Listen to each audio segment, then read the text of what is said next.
Assalamu alaikum, dear students. Our today's topic is rules for constructing a graph. So these points must be kept in mind while constructing a graph. Number one is heading. See, every graph must have a suitable and precise heading. Heading must be self-explanatory about the nature of information in the graph. Number second is choice of scale. See, one should fix an appropriate scale on which data should be presented. An appropriate scale is the one by which the entire data are easily represented by the graph. The graph should be on the middle of the graph paper to make it attractive.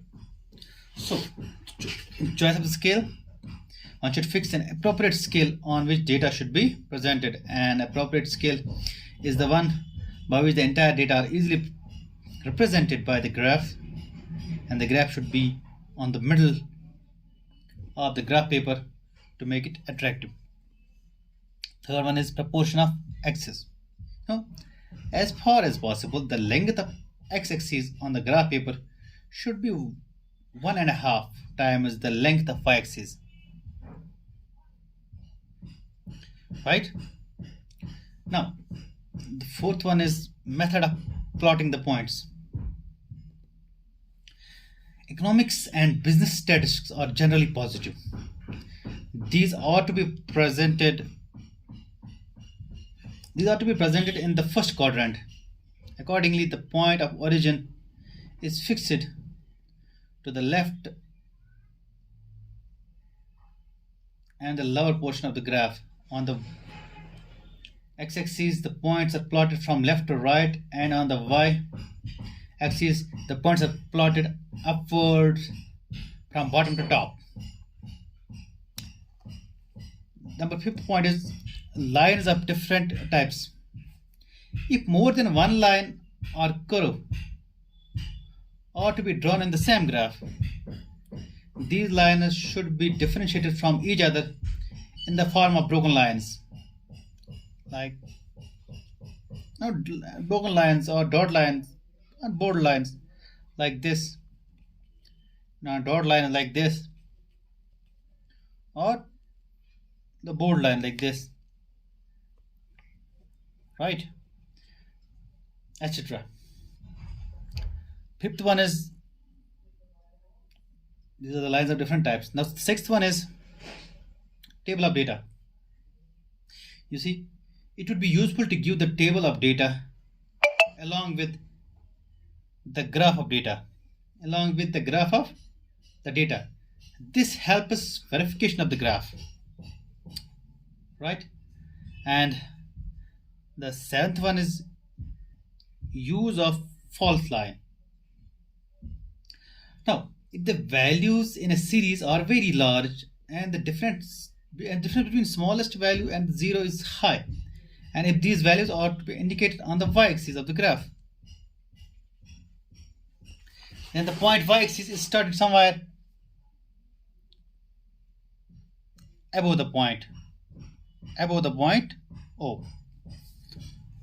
Now,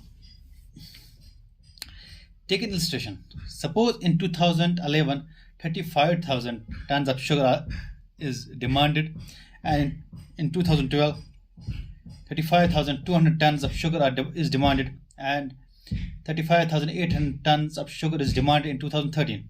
Now, in such a case, the difference between minimum quantity of sugar, that's 35,000 tons, and zero is very large. It would not be proper to write 35,000 immediately after zero on the y-axis, right? If done, the entire data will be represented on a very small portion of the graph paper. A large portion of the graph paper will go waste. It would simply be clumsy presentation of the statistical data. We overcome this difficulty by showing a cut or kick on the y-axis as in this adjoining picture.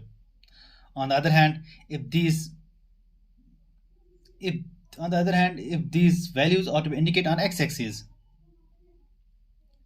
then a cut or kick is marked on the x-axis. Now, eighth one is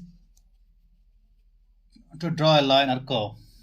See, we mark different points on the graph paper corresponding to different values of a series. These points are joined to make a line or a curve.